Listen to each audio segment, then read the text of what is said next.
नमस्कार दोस्तों, मेरे चैनल भक्ति भाव टीवी में आपका स्वागत है। तो दोस्तों, आज के इस वीडियो में हम जानेंगे कि माता वैष्णो देवी कुंवारी क्यों हैं, किसकी प्रतीक्षा कर रही हैं। पौराणिक कथाओं के अनुसार वैष्णो देवी माता के अधिकांश स्वरूप सुहागिन के रूप में पूजे जाते हैं। फिर भी माता वैष्णो देवी कुंवारी कन्या के रूप में क्यों पूजी जाती हैं? त्रिकुट पर्वत पर विराजने वाली माता वैष्णो देवी का धाम माँ जगदम्बा का जागृत पीठ है। माँ वैष्णो देवी के भक्त दुनिया भर से आते हैं और माता से मनोकामना पूर्ति का वरदान लेकर जाते हैं।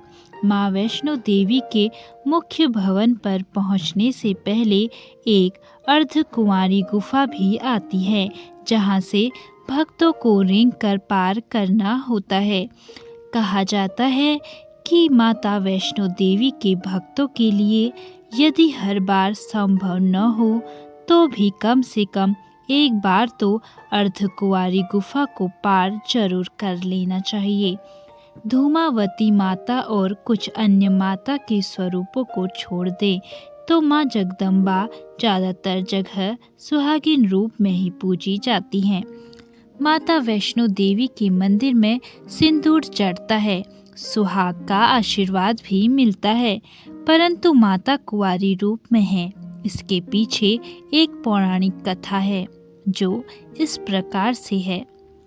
दक्षिण भारत के रामेश्वरम में समुद्र तट पर एक गांव था। उस गांव में रत्नाकर पंडित रहता था। पंडित रत्नाकर शिवजी और माँ आदि शक्ति के बड़े भक्त थे। उस गांव में पंडित रत्नाकर का मान सम्मान तो बहुत था, पर उसकी कोई संतान नहीं थी। पंडित रत्नाकर की पत्नी हमेशा माँ आदिशक्ति से संतान की मन्नत मांगती रहती थी। उन्होंने लगातार कई वर्षों तक माँ की पूजा अर्चना की।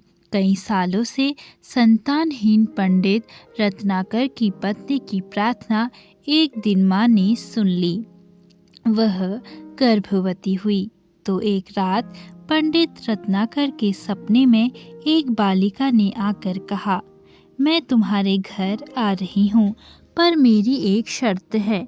मैं जो कुछ करना चाहूँ तुम मुझे रोकोगे नहीं। पंडित रत्नाकर को यह आभास हो गया कि माँ आदिशक्ति के सतरज और तम को दिखाने वाली तीन रूप महासरस्वती, महालक्ष्मी और माँ दुर्गा ने मिलकर ही इस कन्या का रूप लिया है। समय आया और माता की कृपा से इस दिव्य कन्या का जन्म हुआ। पंडित रत्नाकर को यह भी पता चल गया था कि यह कन्या माँ आदिशक्ति ने धर्म की रक्षा के लिए ही प्रकट की है। पंडित रत्नाकर उसी भाव से कन्या का लालन पालन करने लगे। तीनों महाशक्तियों के मिलन के उस स्वरूप को उन्होंने त्रिकुटा नाम दिया।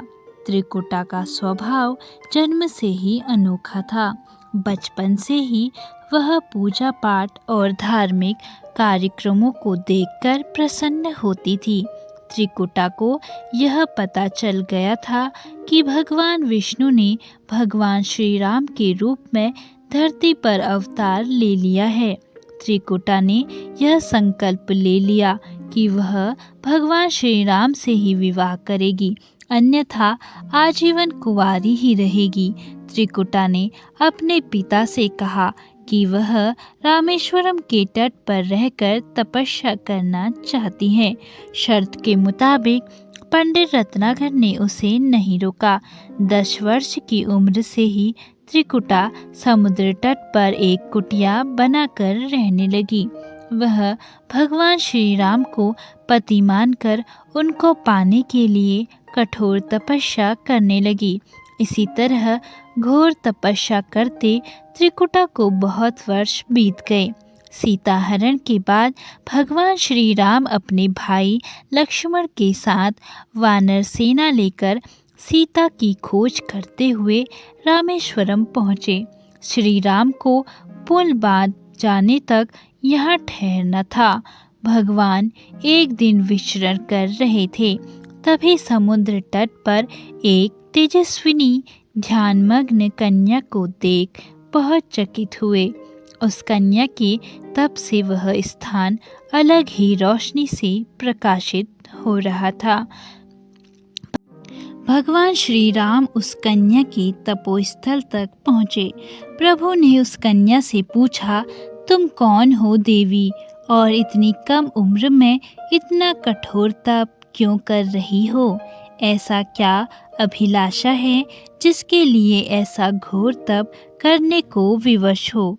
उस कन्या ने भगवान को नम्रतापूर्वक प्रणाम करके अपना परिचय पंडित रत्नाकर की पुत्री त्रिकुटा के रूप में दिया। फिर अपनी प्रतिज्ञा बताई।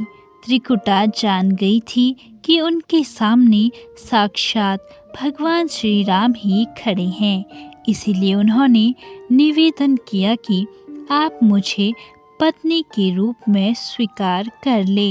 इस पर भगवान श्री राम ने कहा, यह संभव नहीं है। मैं एक ही पत्नी के संकल्प से बंधा हुआ हूँ। अपनी पत्नी के अपहरणकर्ता को दंड देने के लिए यहाँ तक सेना सहित आया हूँ। त्रिकुटा को यह सुनकर बड़ा दुख हुआ। त्रिकुटा ने अपने कठोर तप का वास्ता दिया और भगवान से विवाह करने की पुनः याचना की। त्रिकुटा ने कहा, प्रभु, क्या मेरा यह तप व्यर्थ गया? मेरे तप में क्या वह शक्ति नहीं है कि आपको प्राप्त कर सकूं? मेरा तप अभी कम है, तो मैं इसे और कठोर करूंगी और तब तक जारी रखूंगी जब तक मेरी अभिलाषा पूरी नहीं हो जाती। भगवान राम ने कहा, जब मैं सीता का पता लगा कर लौटूंगा तब तुम्हारे पास आऊँगा। यदि तुम मुझे पहचान लोगी तो मैं तुम्हारी इस बात पर सही निर्णय करूँगा। त्रिकुटा को इस बात से बड़ी प्रसन्नता हुई कि उनका तप सफल है। भगवान ने उन्हें वरण का एक आश्वासन दिया है। अब उन्हें अपने स्वामी की परीक्षा में सफल होना है। इस प्रसन्नता के भाव से भरकर त्रिकुटा का उत्साह और बढ़ गया। त्रिकुटा ने और कठिन तपस्या करना शुरू किया। उनके तप का प्रभाव ऐसा था कि उनकी कुटिया के आसपास का पूरा क्षेत्र एक अलग ही प्रकाश से प्रकाशमान होता था। भगवान श्री राम ने रावण का वध किया और विभीषण को लंका का राजा बनाकर अपनी पत्नी, भाई और समस्त सेना के साथ वह अपनी अयोध्या नगरी लौटने की तैयारी करने लगे। भगवान श्री राम लंका विजय के बाद पुष्पक विमान पर सवार होकर लौट रहे थे। उन्हें त्रिकुटा को दिया हुआ अपना वचन भी पूरा करना था। रामेश्वरम के तट पर पहुंचते ही भगवान ने विमान रुकवा दिया। सभी आश्चर्य में पड़ गए, तो प्रभु ने उन्हें कुछ पल की प्रतीक्षा करने को कहा। उसके बाद वह अकेले ही चल पड़े। सारी सेना भगवान की आज्ञा के अनुसार वहीं ठहरकर उनकी प्रतीक्षा करने लगी।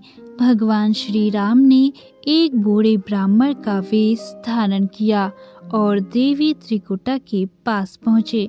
प्रभु उनके पास थोड़ी देर रुके, पर त्रिकुटा उन्हें पहचान न सकी। तब भगवान श्री राम अपने असली रूप में आ गए। उन्होंने त्रिकुटा से कहा, देवी, मैं आपको दिए वचन के अनुसार आपके पास आया था, परंतु आप इस परीक्षा में सफल नहीं हुई। वैसे भी इस जन्म में सीता से विवाह कर मैंने एक पत्नी व्रत का प्रण लिया है, इसीलिए तुम्हारे साथ विवाह तो असंभव ही था। देवी त्रिकुटा कुछ निराश हो गई। भगवान ने उनकी मनोस्थिति समझ ली और मधुर वचन में बोले, आपको निराश होने की आवश्यकता नहीं है। तुम्हारा यह संकल्प मैं पूरा करूँगा। लेकिन इस युग में तो मैं एक ही पत्नी व्रतधारी होने के कारण विवश हूँ। लेकिन कलयुग में मैं जब कल्कि के रूप में अवतार लूँगा, तब मैं तुम्हें अपनी पत्नी के रूप में अवश्य स्वीकार करूँगा। तब तक तुम हिमालय स्थित त्रिकुट पर्वत पर जाकर तप करो और मेरे अवतार की प्रतीक्षा करो। भगवान श्री राम ने त्रिकुटा को वरदान देते हुए कहा, तुम भक्तों के कष्ट और दुखों का नाश करते हुए इस संसार का कल्याण करती रहो। श्री विष्णु का अंश होने, उनके कुल में अवतार होने तथा विष्णु पूजक होने के नाते सारा संसार तुम्हें माता वैष्णो देवी के रूप में पूजेगा। कलयुग में तुम्हारे लिए कुछ भी अदेय नहीं होगा। जो भी भक्त भक्ति भाव से तुम्हारी पूजा अर्चना करेंगे, उन्हें तुम सर्वस्व प्रदान करोगी। भगवान श्री राम यह वरदान देकर चले। त्रिकुटा श्री राम से मिली इस वचन से अत्यंत प्रसन्न थी। उन्होंने प्रभु के आदेशानुसार संसार के कल्याण का संकल्प लिया। त्रिकुटा उत्तरी भारत के माणिक पर्वत श्रृंखला की 3 पहाड़ों वाली त्रिकुट पर्वत पर तप के लिए आ गई। वहीं पर माता वैष्णो देवी के नाम से विराजमान हैं। भगवान श्री राम का वरदान होने के कारण वैष्णो देवी भक्तों की सभी मनोकामनाएं पूरी करती है। इसीलिए माता का स्वरूप कुंवारी का है। त्रिकुटा भगवान श्री हरि के कल की अवतार की प्रतीक्षा कर रही है। तो दोस्तों, कैसी लगी आपको यह वीडियो कमेंट करके ज़रूर बताएं।